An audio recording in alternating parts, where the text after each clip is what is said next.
میرے پیارے اسلامی بھائیوں، شب بارات آ رہی ہے۔ آئیے جانتے ہیں کہ ہمیں اس رات میں کیا کرنا چاہیے۔ شب بارات اسلام میں ایک اہم رات ہے۔ یہ شعبان کی 15ویں رات ہے۔ یہ رات اللہ کی رحمت، مغفرت، بخشش اور برکتوں سے بھری ہوتی ہے۔ اس رات میں اللہ تعالیٰ اپنی مخلوق کی طرف خاص رحمت کی نظر فرماتے ہیں اور بہت سے گناہوں کو معاف کر دیتے ہیں۔ شب بارات کی فضیلت کئی حدیثوں میں ثابت ہوتی ہے۔ حضرت محمد صلی اللہ تعالی علیہ وسلم نے اس رات کے بارے میں فرمایا، اللہ تعالیٰ اس رات میں آسمان دنیا پر تجلی فرماتے ہیں اور فرماتے ہیں، کیا کوئی معافی مانگنے والا ہے جسے میں معاف کر دوں؟ کیا کوئی روزی مانگنے والا ہے جسے میں روزی عطا کروں؟ کیا کوئی مصیبت میں پڑا ہے جسے میں راحت دوں؟ ایک دوسری حدیث میں آتا ہے کہ اللہ تعالیٰ شعبان کی 15ویں رات کو اپنی رحمت سے اپنی مخلوق کی طرف توجہ فرماتے ہیں اور مشرک یعنی اللہ کے ساتھ کسی کو شریک کرنے والا اور حسد یعنی جلن کرنے والے کے علاوہ سب کی مغفرت بخشش فرما دیتے ہیں۔ سب سے پہلے ہمیں اپنے پچھلے گناہوں سے توبہ کرنی چاہیے۔ اس رات کو اللہ تعالیٰ گناہوں کو معاف کرنے والے ہیں۔ اس رات کو اللہ تعالیٰ گناہوں کو معاف کرتے ہیں، اس لیے سچے دل سے اپنے گناہوں کی معافی مانگنی چاہیے۔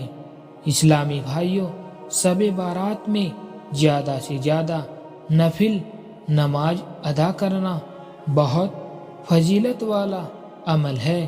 کچھ علماء نے 6 رکعت نماز کو مستحب بتایا ہے، جس میں ہر 2 رکعت میں الگ الگ نیت کی جاتی ہے۔ اس رات میں قرآن مجید کی تلاوت کرنا بہت بڑا ثواب ہے، خاص طور پر سورہ یاسین، سورہ ملک اور سورہ اخلاص، اور جو آپ کا دل کرے وہ بھی آپ پڑھ سکتے ہیں۔ اللہ سے دنیا اور آخرت کی بہتری کے لیے دعا کرنی چاہیے، خاص طور پر اپنی مغفرت، اپنے والدین، رشتہ داروں اور پوری امت کے لیے دعا کرنی چاہیے۔ اس رات میں نبی کریم صلی اللہ علیہ وسلم پر درود بھیجنا چاہیے۔ اس رات میں زیادہ سے زیادہ درود شریف پڑھنا چاہیے، کیونکہ یہ اللہ کے قریب کرنے والا عمل ہے۔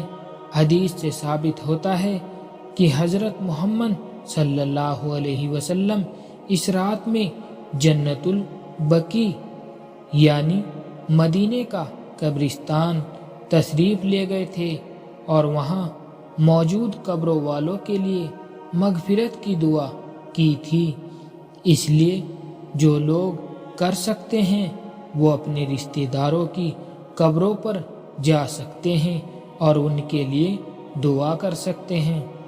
غریبوں، یتیموں اور ضرورت مندوں کی مدد کرنا اس رات میں بہت بڑا ثواب کا کام ہے۔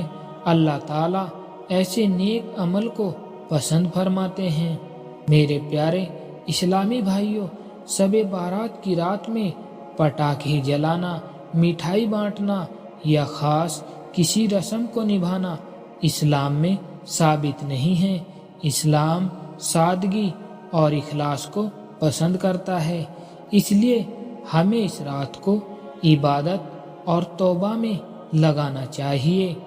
کچھ لوگ اس رات کو اپنی قسمت بدلنے یا اللہ کے علاوہ کسی اور سے مدد مانگنے کا ذریعہ سمجھتے ہیں، جو کہ غلط ہے۔ صرف اللہ سے ہی مدد مانگنی چاہیے۔ اس رات میں گانے بجانے، ٹی وی دیکھنے، سوشل میڈیا پر بیکار وقت برباد کرنے یا کوئی بھی گناہ کرنے سے بچنا چاہیے۔ حدیث سے یہ بھی ثابت ہوتا ہے کہ حضرت محمد صلی اللہ تعالی علیہ وسلم شعبان کے مہینے میں زیادہ روزے رکھتے تھے۔ اس لیے اگر کوئی شب بارات کے اگلے دن یعنی 15ویں شعبان کو روزہ رکھتا ہے تو وہ ایک پسندیدہ عمل ہے۔ میرے پیارے اسلامی بھائیوں، شب بارات کی رات اللہ کی بخشش اور رحمت کی رات ہے۔ یہ ہمیں موقع دیتی ہے کہ ہم اپنے گناہوں سے توبہ کریں، نیک عمل کریں اور اپنی آخرت کی بہتری کے لیے اللہ سے دعا کریں۔ ہمیں اس رات کو پوری سادگی اور اخلاص کے ساتھ گزارنا چاہیے تاکہ اللہ ہمیں معاف فرما دے اور ہمیں دنیا اور آخرت میں کامیابی عطا کرے۔ اللہ ہم سب کی مغفرت فرمائے اور ہماری دعاؤں کو قبول کرے۔ آمین۔